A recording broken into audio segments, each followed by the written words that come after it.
दुनिया के सबसे गहरे और पुराने जंगल हमेशा से इंसान के लिए एक अजीब सी पहेली रहे हैं। दिन के उजाले में ये हमेशा की तरह शांत और हरे भरे लगते हैं, लेकिन जैसे ही अंधेरा छाता है उन्हीं पेड़ों के बीच जागती है एक अजीब सी कहानी। आप लोगों को याद होगा जब मैं most haunted forest of India की कहानी लेकर के आया था और आपसे मैंने पूछा था कि most haunted forest of world की कहानी आप लोगों को चाहिए, तो आप लोगों ने काफ़ी उसमें प्यार दिखाया और काफ़ी इंटरेस्ट भी दिखाया। तभी मुझे लगा कि ये टॉपिक ऐसा है जिसे मुझे ज़रूर कवर करना चाहिए। और सच कहूँ तो रिसर्च करते हुए मुझे भी बहुत ज़्यादा हैरानी हुई कि दुनिया में ऐसे ऐसे फॉरेस्ट हैं जिनके साए में सेंचुरीज पुरानी कहानियां, लेजेंड्स और बहुत सारी अनहोनी घटनाएं छुपी हुई हैं। ऐसे ही फॉरेस्ट हैं जहां पर बहुत से लोगों ने कुछ ऐसे एक्सपीरियंसेस किए हैं जो अपनी जिंदगी भर वो भुला नहीं पाए हैं। ये सिर्फ जंगल नहीं बल्कि डर और राज के ऐसे घर हैं जहां पर लोगों ने बहुत अजीब अजीब एक्सपीरियंसेस फेस किए हैं। इस फहरिस्त का सबसे पहला जंगल है होया बैकू फॉरेस्ट, रोमानिया। ट्रांसिल्वेनिया का नाम सुनते ही लोगों के जहन में ड्रैकुला आ जाता है, लेकिन असली खौफ वैम्पायरिक कासल्स में नहीं बल्कि जंगल के अंदर होता है। क्लोज काउंटी के पास बसा ये जंगल होया बैकू इस दुनिया का सबसे ज्यादा हॉन्टेड जंगल माना जाता है। ये करीब 250 हेक्टेयर्स के अंदर फैला हुआ है और वहां के लोकल्स इसे रोमानिया का बरमूडा ट्रायंगल भी कहते हैं। यहां के पेड़ बाकी जंगलों के जैसे सीधे सीधे नहीं उगते, बल्कि स्पाइरल होते हुए एक दूसरे में घूमते हुए क्लॉकवाइज डायरेक्शन में उगते हैं। ऐसा लगता है जैसे वो अपनी टेढ़ी मेढ़ी शाखाओं से आपको पकड़ने की कोशिश कर रहे हैं।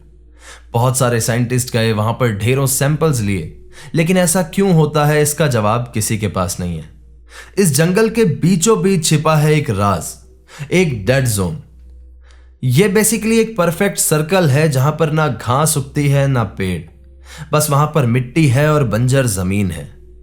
साइंटिस्ट गए वहां पर, उन्होंने बहुत सारे सॉइल टेस्ट भी किए, लेकिन इसका जवाब किसी के पास नहीं है कि वहां पर कुछ क्यों नहीं उगता। पैरानॉर्मल रिसर्चर्स कहते हैं कि यह एक गेटवे है इस डायमेंशन से दूसरे डायमेंशन तक जाने का। कई लोगों ने यहां पर खड़े होते ही डिजीनेस और हेल्यूसिनेशन तक फील किए हैं। बहुत सारे टूरिस्ट ने कहा है कि जैसे ही वो इस जंगल में एंटर हुए उनकी धड़कनें बहुत ज्यादा तेज चलने लगी और उन्हें एक ऐसी फीलिंग आई जैसे उन्हें दूर से कोई कॉन्स्टेंटली देख रहा हो। बहुत सारे लोग इस जंगल के अंदर से चोट और खरोचों के निशान लेकर के आते हैं, जबकि वो बताते हैं कि वो किसी भी चीज के कांटेक्ट में नहीं आए। इस जंगल में रात में ढेर सारी आवाजें सुनाई देती हैं, जैसे कभी लड़कियों के हंसने की आवाज, कभी किसी औरत के चिल्लाने की आवाज और कभी किसी घोड़े के दौड़ने की आवाज, जबकि वहां पर आसपास कुछ भी नहीं होता। इस जंगल के साथ ढेर सारे लेजेंड्स भी जुड़े हैं। एक छोटी लड़की सिर्फ 5 साल की जो इस जंगल में घुस गई थी, साल भर गायब रही और फिर एक दिन अचानक से वापस आ गई, बिल्कुल वही कपड़े पहने हुए जैसे एक दिन भी ना गुजरा हो। उसे अपने गायब होने की कोई भी याद नहीं थी। फिर एक शेफर्ड की कहानी जो कि अपनी 200 भेड़ें लेकर के इस जंगल के अंदर गया था और फिर गायब हो गया। ना तो कभी उसका पता लगा और ना ही कभी उसकी कोई भी भेड़ देखी गई। ये कहानियां आज भी लोकल्स के लिए वार्निंग है। जंगल में घुसना यानी अपने आप को रिस्क में डालना। इसी जंगल में ढेर सारी यूएफओ साइटिंग्स भी की गई हैं। 1968 में एक मिलिट्री टेक्नीशियन एमिल बार्निया अपनी गर्लफ्रेंड और अपने दोस्तों के साथ इसी जंगल में था। एमिल की गर्लफ्रेंड ने अचानक से हवा में एक सिल्वर डिस्क देखा। एमिल ने जल्दी से अपना कैमरा उठाया और उसकी तस्वीर अपने कैमरे में खींच ली। कुछ ही देर में वो ऑब्जेक्ट हवा में गायब हो गया, लेकिन एमिल की तस्वीरें आज भी एग्जिस्ट करती हैं। उस कैमरा के नेगेटिव्स चेक किए गए, लेकिन कोई भी टेम्परिंग नहीं मिली, यानी कि वो तस्वीरें एकदम ओरिजिनल थी। अब कम्युनिस्ट गवर्नमेंट के टाइम पे पैरानॉर्मल बातें करना यानी एक पागलपन माना जाता था। इसी के चलते एमिल को उसकी जॉब से निकाल दिया गया, लेकिन वो फोटोज आज भी ऑथेंटिक मानी जाती हैं जब यूएफओ की रिसर्च होती हैं।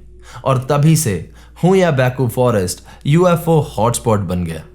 लेकिन सिर्फ यूएफओज और गुमे हुए लोग ही नहीं, इस जंगल में बहुत सारी अजीबोगरीब घटनाएं और हुई हैं। कुछ लोगों ने पेड़ों के बीच में अजीब सी ग्रीन आइज देखी जो कि वहां से उन्हें घूर रही थी। कुछ लोगों ने ऑब्स कैप्चर किए अपने कैमरा में जो कि आंखों से कभी भी दिखाई नहीं देते। बहुत बार तो ऐसा भी हुआ है कि लोगों की फोटोज में अजीब से अननोन लोगों की वहां पर तस्वीरें दिखाई दे जाती हैं। पैरानॉर्मल रिसर्चर्स का कहना है कि ये उन लोगों की रूहें हैं जो आज तक इस जंगल में अपनी जान दे चुकी हैं और आज भी वहां पर भटक रही हैं। होया बैको फॉरेस्ट की हिस्ट्री नियोलिथिक पीरियड तक जाती है। यहां पर 6500 बीसी के सेटलमेंट्स के सबूत मिले हैं।